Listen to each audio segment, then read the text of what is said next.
फितरत क्या है? आपके घर के आगे चारों तरफ पीछे सुंदर सुंदर फूल लगा लो, रात की रानी, खुशबूदार पेड़ पौधे लगा लो। जितने देर लगाया, महीना 2 महीने, आपको खुशी रहेगी। असल तो 15 दिन, पहले 2-4 दिन तो आप बड़े गौर से देखोगे, फिर थोड़ा कम, फिर थोड़ा कम। 4-5 महीने बाद आपको यही नहीं पता होता कि आपके फूल भी लगे हुए हैं। आप आदी हो जाते हो। पर मालिक के लिए ऐसा नहीं होना चाहिए। वो रहमतें बरसाता है और आपको लगता हाँ ये तो उसका काम ही है। और जब दुखों का कोई पहाड़ टूटता है तब चिल्ला उठते हो, मेरा ये क्यों नहीं किया। और जो किया होता है वो सारा भूल जाते हो। तो उस अल्लाह वाहिगुरु राम का शुक्राना करो। वो नहीं चाहता कि मेरा कोई शुक्राना करे, क्योंकि कोई भी उसका शुक्राना करता है वो शुक्राना लेता नहीं बल्कि बदले में देता ही देता है। दुनिया में तो आप बड़ा मक्खनबाजी करते हो। किसी से पैसे लेने हो, महीना पहले ही भूमिका बांधनी शुरू कर देते हो। वाह यार कमाल है तेरी, बड़ी जमीन जायदाद है यार, तू तो बहुत अच्छा बंदा है, तू तो मेरा खास दोस्त है, तेरे जैसा तो कोई मेरा है ही नहीं। समझ लो कुछ ना कुछ होने वाला है। क्योंकि ज्यादा वटरिंग, मक्खनबाजी जब इंसान करता है, अरे आप तो इंसान हो, फकीर को नहीं छोड़ते लोग। तो हमारे सामने आम फिरते रहते, घूमते रहते, और जब कुछ लेना हो तो फिर क्या उनके अंदाज होते हैं। आप तो मालिक हो, आप तो जानी जान हो हैं। हम कहते हैं यार इसके अंदर ये क्या हो गया। फिर जब मालिक सतगुरु की निगाह से देखते हैं, अच्छा इतनी डिमांड आने वाली है, आगे पीछे होता हाँ हाँ यार गुरु है, सतगुरु है, ठीक है। दूसरे से ईर्ष्या करता है, नफरत करता है, तो समझ लो उसने बैक गेयर लगा लिया रूहानियत में। संत कहते हैं सबसे प्यार करूं, पर आपको लगता है ये इतना आगे निकल गया, उससे ईर्ष्या शुरू कर लेते हो। पंजाबी में एक कहावत है कि कार्य 2 तरीके से पूरे होते हैं, या तो रीसा नाल या फिर प्रीता नाल। कि या तो इंटरेस्ट इतना हो जाए कि पूछो मत, जुनून बन जाए, या फिर किसी की नकल करो कि चलो यार ये सतगुरु का प्यार है तो मैं भी भक्ति करूंगा, मैं भी सेवा इबादत करूंगा, मैं भी इतना प्यारा बन जाऊंगा। तो आगे बढ़ सकते हो। अगर जड़ा ची दाती पाउंदे रहोगे तो तुहाडियां जड़ा कट्टियां जानियां। अगर ये सोचते रहोगे कि ये आगे निकल क्यों गया, मैंने इसको गिराना ही गिराना है, तो रूहानियत का असूल कुछ अलग ही है। जो दूसरे को गिराना चाहता है वो खुद गिर जाता है, और जो दूसरों की प्रशंसा करता है वो खुद आगे बढ़ जाता है। कभी ये ना सोचा करो, इस बात का अहंकार ना किया करो, मैं तो जी बहुत पुराना सत्संगी है। पुराने मॉडल की तो गाड़ियां भी होती हैं, कई तो इतनी अच्छी होती हैं लोग पूजते हैं उनको, और कई ऐसी होती हैं कबाड़ा बन जाती हैं। तो ये यहां रूहानियत में मॉडल का कुछ लेना देना नहीं, कौन से मॉडल की गाड़ी, मतलब कब नाम लिया। यहां तो आज जिसने नाम लिया, अगर उसने 100% अमल कर लिया, वो महीने में उनको छोड़ जाएगा जिनको सालों हो गया नाम लिए हुए। यहां तो अमलों से बेड़े पार होते हैं। कई लोग डराते हैं दूसरों, तेरे को बड़ा पता है, हमें इतने साल हो गए नाम लिए, तू नहीं जानता, हमें सब राई राई का पता। अरे तुलसी जी तो तौबा कर गए, जो कोई कहे संत को चीना, तुलसी हाथ कान को दीना। कि भाई अगर कोई कहता है संतों ने जो अल्लाह वाहिगुरु राम की बातें बताई कि मैं पूरी पा गया, कहते मैं तो तौबा करता हूं, अब इतने बड़े फकीर तौबा कर सकते हैं, तो आपको कैसे नॉलेज आ गया। अमल आप करते नहीं, सुमरण आप करते नहीं, गम चिंता बीमारियों में घिरे रहते हो, बचनों के फरकच्चे उड़ाते रहते हो। हाँ ये बता सकते हो, वो नहीं बताओगे इतने साल हो गए बचनों की धज्जियां उड़ाते। बताया कभी किसी ने? बताया? अगर किसी ने बताया हो, सवाल ही पैदा नहीं होता, अपनी बेइज्जती करवानी है। हाँ ये जरूर बताया होगा, इतने साल हो गए मुझे नाम लिए, तेरे को पता नहीं? क्यों भाई, किस बात का रोब मार रहे हो? या तो ये बताओ कितने साल हो गए अमल करते हुए, 100% वचनों पे अमल कर रहे हो, फिर तो है खुशियों की बात। सो प्यारी साध संगत जीओ, एडा भोला खसम नहीं जेड़ा मकर चलित्र ना जाने, ਇਹਦੇ घर विच ਉਹੀ ਉਹ बस सकती ਜਿਹੜੀ सब चतुराइयां भुल जावे।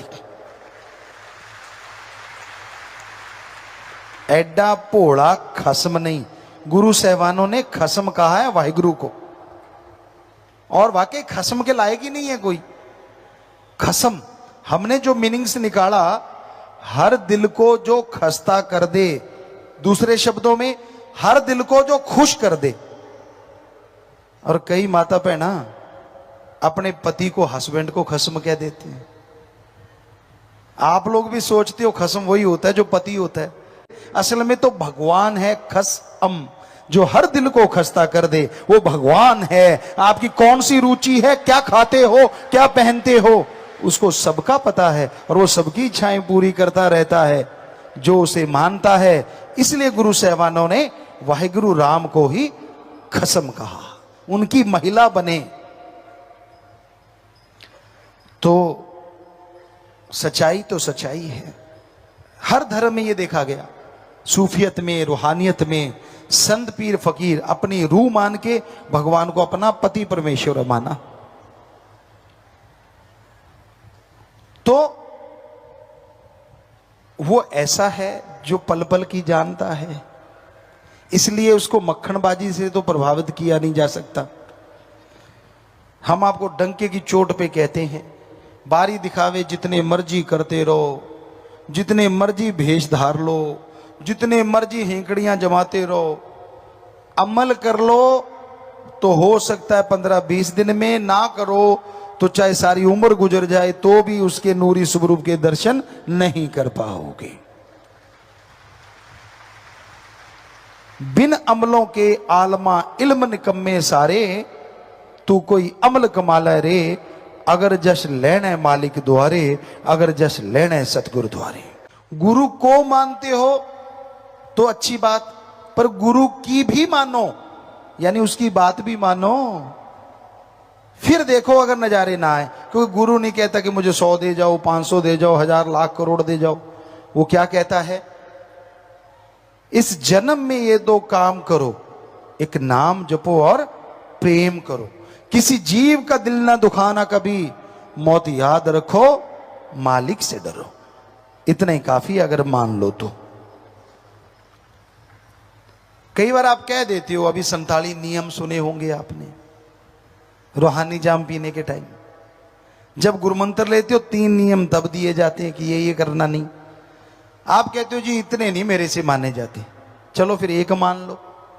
एक तो मानना ही चाहिए ना, आदमी को शर्म आनी चाहिए, बाकी सारे छोड़ देते हैं, एक मान लो। ध्यान से सुनना, आगे भी एक बार आपको बोला था, आप बुरे कर्म कर लेना, पर एक बात मानना, यहां अल्लाह वाहिगुरु राम ना हो, वहां बुरा कर्म कर लेना।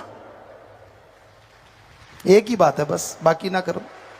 एक तो मानोगे ना, शर्म आनी चाहिए, एक तो माननी चाहिए गुरु की, बाकी ना मानो। कि यहां अल्लाह वाहिगुरु राम हो, वहां बुरा कर्म ना करो, बस बात खत्म। और आपकी जानकारी के लिए बता दें, आपके अंदर कण कण में, जर्रे जर्रे में, इस जहान में, उस जहान में, हवा में, पानी में, आकाश में, आग में, तूफान में, हर जगह भगवान रहता है। ये वैसे जानकारी दी है आपको। अब जो आपके अंदर रहता है, ताला लगा के, कुंडी लगा के भी बुरा करोगे, वो तो आपके अंदर बैठा देख रहा है, करोगे कैसे? सो एक ही बात फकीर की काफी होती है। वो कहते ना, ओदी टक टक ते ओदा 61, वो वाली बात है। तो एक ही मान लेना भाई, ज्यादा नहीं माननी। तो आप रोज हमें दोष दे, इतने गुरुजी बचन, इतने कैसे मानूं? चल एक मान लो, बात ही खत्म। ठीक है, एक से एग्री हो जाओ, बात ही खत्म हो गई। ये रूहानियत ऐसा मार्ग है, यहां जो डूबता है वो तैर जाता है, और जो तैरता है वो डूब जाता है। मुसलमान भाई आए हैं, तो इस्लाम धर्म में फरमाया है कि अगर मजाजी शराब के लाखों मटके भरे हों और अल्लाह की इबादत में गुजरा एक पल, वो एक पल लाखों मटकों से अरबों खरबों दर्जे ज्यादा नशा देने वाला होता है। इतनी लज्जत, इतना नशा है। पर जब तक इंसान को वो नशा मिलता नहीं, तब तक दुनिया में पागल होकर घूमते रहते हैं। बुरे बुरे कर्म करना, बुरी सोच, बुरे ख्यालात, बुरी चीजों में उलझे रहना, बुरे विचारों में खोए रहना। तो भाई, जिसने कभी गुड़ ना खाया हो और अचानक गुड़ मिल जाए तो कहते हैं गूंगे को अचानक गुड़ मिल गया। तो अब वो ना तो बोल के बता सकता है, ना पढ़ा लिखा है, तो उसके बारे में महापुरुषों, गूंगे ने गुड़ खाया कि कहिए हो कि गूंगा अगर गुड़ खा लेता है तो वो अपनी काख बगल बजाने लगता है। पुराने टाइम की बात, आजकल तो नई नई मिठाइयां हैं। नाचता कूदता की इतनी मीठी चीज कभी खाई ही नहीं थी। नाचता है, कूदता है, छलांगे मारता है। तो उसी तरह जब तक जीव अंदर के उस राम के प्यार को, उस मालिक के रस को, जिसे हिंदू धर्म में हमारे हरि रस, अमृत, सिख धर्म में भी अमृत, इस्लाम धर्म में उसे अलग अलग नामों से सबको बताया गया। वो ताकत की शक्तियां, वो नजारा देने वाली ताकत जो मिठास है, आबो हयात कह लें, अमृत कह लें, हरि रस कह लें, तो वो हम सबके अंदर है। और उसका पान जब फर्स्ट टाइम इंसान करता है तो उसके सारे गम, दुख, दर्द, परेशानियां दूर हो जाती हैं। वो मालिक की कृपा के काबिल बन जाता है। और उस मिठास में एक अनोखा नशा है, एक अनोखी लज्जत है। वो जैसे जैसे चढ़ती जाएगी वैसे वैसे इंसान खुशियों का हकदार बनता जाएगा, दुख तकलीफ मिटती जाएंगी और वो नजारे मिलेंगे जो बताए नहीं जा सकते, अनुभव किए जा सकते हैं। और अनुभव भी तभी होंगे जब आप अभ्यास करेंगे। आप एक बंद कमरे में बैठे हैं, एयर टाइट, यहां हवा नहीं आती, बाहर हवा चल रही है, क्या आप देख के बता सकते हैं हवा गर्म है ठंडी है? नहीं बता सकते। बाहर जाओगे, शरीर से टकराएगी तो नेचुरली पता चलता है कि आज हवा ठंडी है या आज हवा गर्म है। वैसे साइंस में तो इजाद हो चुकी है चीजें, लेकिन वैसे एक नॉर्मली बात करें तो शहद और पुराना सरसों का तेल इकट्ठे रख दें, ताजा शहद, बड़ा मुश्किल है पता कर पाना कि शहद कौन सा, रंग लगभग एक जैसा। उसको चख के देखते हैं तो, या सूंघ के देखते हैं तो पता चलता